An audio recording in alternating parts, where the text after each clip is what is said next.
my name's Pete Hayward. I'm sure most of you know me. I'm the operations manager for StrongMen, and what this video is going to be the start of a series of videos that I'm going to do in regard to the use of a kettlebell or kettlebells, depending on how many we've got. So lots of people use kettlebells.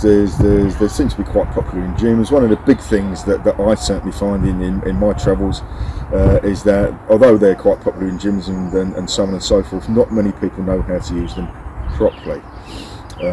Short history of the kettlebell. The kettlebell, or the gilovoy as it's known, was originated in the Soviet Union. Very popular in the Eastern European countries, and so we've got two schools of thought with kettlebells. There's the original, which is the sport, like I say, originated in the Soviet Union, and then we have a derivative of that called hardstyle, which was basically brought to the West by a gentleman by the name of Pavel Sasulin, who created a whole industry around the use of a kettlebell. Two very distinct styles, a little bit polar opposites in the fact that sport is all about relaxation and generating the least amount of tension, whereas the hard style is about generating maximum tension. Okay, what I'm going to concentrate on over the next few videos is hard style, because I think it's probably the easiest one to pick up on, and most importantly, like I said, the thing that we need to really get across with using these things is that you do it safely. So right, we'll start off with one of the first techniques that is taught, and I'm sure those of you who've been to gyms, as I say, and health centres have probably done some form of this exercise before, but what I'm aiming to do here is maybe show you the hard style way of doing it. Okay, so we have the kettlebell. Yeah, kettlebells come in all shapes and sizes. One of the things that's different is that you'll find the normal black kettlebells range in sizes, and they can go from like 4 kilos all the way up to 64 kilos. Okay, sport kettlebells such as this one again range in sizes, but the thing is with sport kettlebells is they are all the same size but different weights, and they have to be the same size obviously because of the sport. Okay, but I'll go into that in the videos as we move on. So let's have a look at the first basic technique within hardstyle kettlebells, which is the 2-arm swing. Okay, so obviously you need to be nice and warmed up for this, but what we're going to do first of all, just to get an idea of what the technique is look at a deadlift, a kettlebell deadlift. Okay, so I'm sure many of you have done deadlifts with barbells before, so we're basically going to be using the same technique, but where there are 5 things that we need to think about when we're actually completing this deadlift. Okay, so the first thing I'm going to think about is rooting my feet through the floor. Okay, rooting my feet through the floor. Next thing I'm going to be doing is pulling up on my kneecaps, tensing the quads. Third thing is we're going to be at the top of the movement, we're going to be tensing our backside, tensing the glutes. The fourth thing is then we want to tense the abdominal musculature, and ideally the way we do that is, if you can think of where your sternum is, the xiphoid process that sits just underneath the sternum there, we want to shorten the gap between that and your belly button. So basically we're bearing down, okay, and shortening that gap, that tenses the abdominal muscles. And then last thing we're going to do is bear down with the arms. We want to be tensing our latissimus, which are the 2 long muscles that go down either side of the body, bearing down the shoulders. We're almost anti-shrugging the shoulders. We want the shoulders as far away from the ears as we can get them, and that is going to look like this. So when we do the technique, we take an inhale, and as we hit the top of the technique, top of the deadlift, we're going to exhale quite sharply and forcefully, and that's when we're going to put those 5 things into motion. Okay, so like I say, we want the pushing down, rooting through the floor, we want the pulling up on the quadriceps and the knees, we want tension of the backside, we want the shortening of distance between the sternum and the belly button to tense those abdominals, and we want to be bearing down with the lats and the trapezius muscles on the side of the neck to firm, almost like we're like a block of concrete at the top of the movement. And that's the difference really between hardstyle and sport, is that with hardstyle we're generating tension. So if you can think in karate, when you do a punch, you exhale at the punch, like that's what we're going to be doing with the kettlebell. Okay, so let me just give you a demonstration of that. So from there,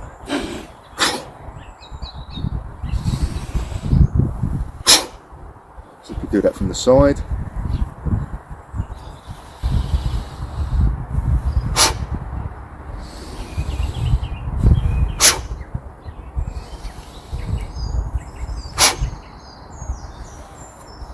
So as you can see from the top of that movement, we're generating all of that tension. So we almost become what you would call perhaps a standing plank. Okay, and the reason for that tension is because it promotes safety and it also promotes strength.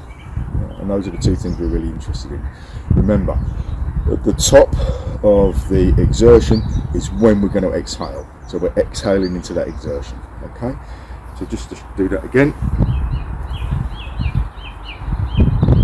We're looking straight forward. And the thing is with a deadlift, is we're not squatting down.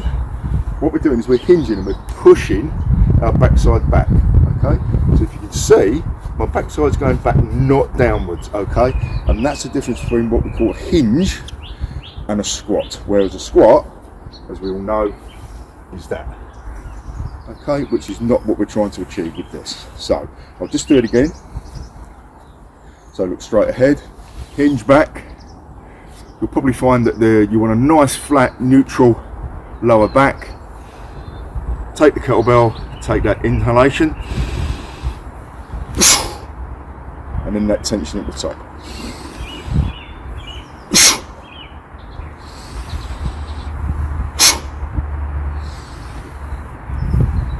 Right, so the reason I've gone through those 5 things and the deadlift to initially show you how to do that is because at the top of the 2-hand kettlebell swing, those 5 things we need to put into practice. Okay, so that standing plank that we've done at the top of the deadlift is exactly the same as we need to be at the top of the swing. So let me just show you how that works.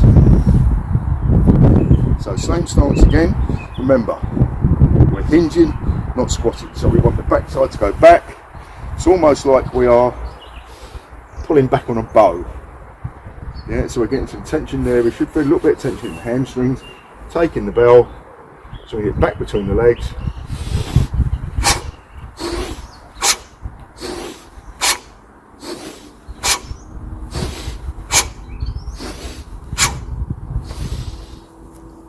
And down. So there's quite a few things to remember there. So at the top of the swing,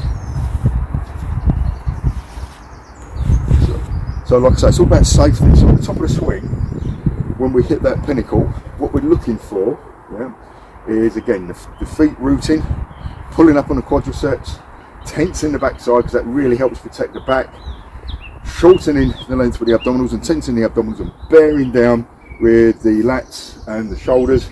Yeah, so we become that block of concrete at the top of the movement. And at the top of that movement is when we exhale. Okay, so then as the bell starts to come down, once it makes contact with the upper body, then we start to initiate that hinge. Okay, so we want the bell to be as close to the body as we can get through that hinge. Okay. Sometimes you'll see people doing this and they're doing that, which is completely incorrect because we're rejecting the weight forward. What we want is we want the bell to be with our centre of gravity. So by doing that, puts a lot of pressure onto the lower back. And this is one of the ways you can tell whether your swings are effective, is that once you've done some training with the swing, if your lower back is hurting or it's a bit painful, then you know your technique's wrong. Okay, because what should hurt after you've done your first, you should get some sensation in rather, after the first time you do a few swings, is in the hamstrings, because it is potentially a hamstring movement. Okay, what you don't want is to walk away with any lower back sensation, because that means then that your technique has been a bit off. Okay, so let's just go through this again. I'll do it from the front. Kettlebell about 6-8 inches in front of you. Get into that hinge position. We call that the hike position because it's almost like a hike in American football, where they're going to take the ball, throw it back, and that's exactly what we're doing with the kettlebell. So it's not a passive movement. We go down into that hike position, take the kettlebell, and then we launch it backwards. Take that in breath.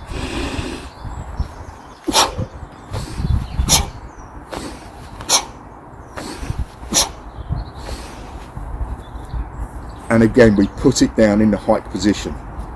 What we try not to do is to put it down, putting any emphasis on the back. So as the back swing comes through, we just settle it onto the floor and stand up.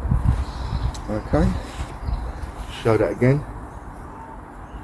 And if we can master this movement, then this opens up a whole world with the other techniques that we're going to be using within hardstyle. Okay, so from there, hinge back into that height position, where it has been known as a silverback position as well, along the lines of a gorilla. Yeah. Reach forward for the kettlebell, keeping that neutral lower back. Then from there, we hike the kettlebell back and start the swings.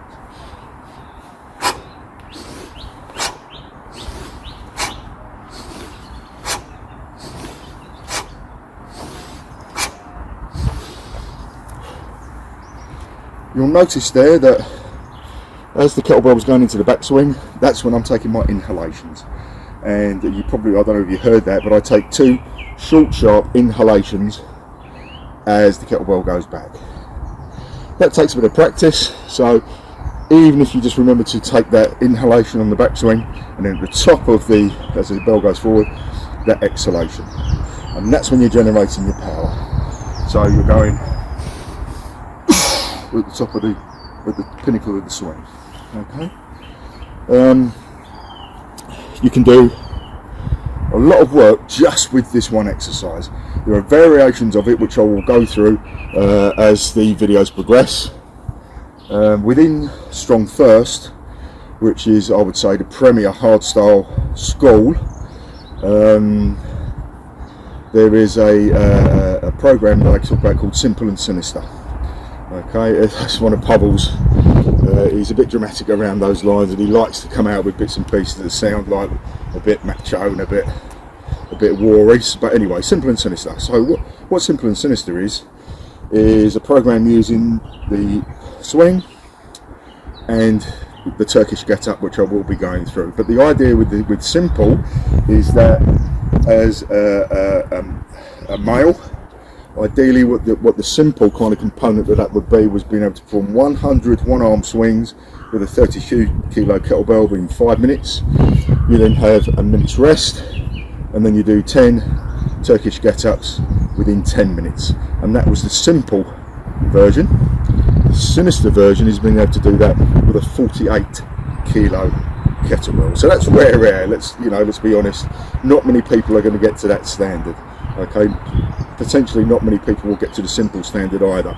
That just shows you what can be done with one of these tools, and that's a program within itself.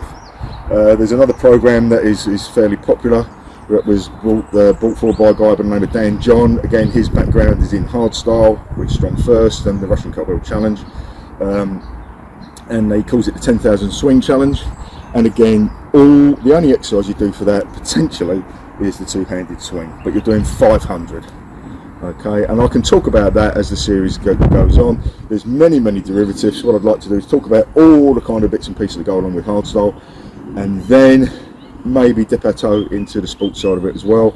I compete in the sport now, which I think many of you know, so that's what I tend to practice more of. I'll be honest, I haven't really done a lot of hardstyle workouts for a number of years now because of the sport, but I do hold a level 1 and level 2 certification with Strong First as a kettlebell instructor. So I'm versed in hardstyle. I hold a number of coaching qualifications within the sport as well, and what I like to think is that what I can bring to this is that I can hopefully teach you how to use the kettlebells effectively, but more importantly safely, and that's what this is going to be all about. So if you've got any questions around this technique that I've just given you, the two-hand swing, or anything else around kettlebells in general, please just get in touch through the website. See you on the next one. Bye.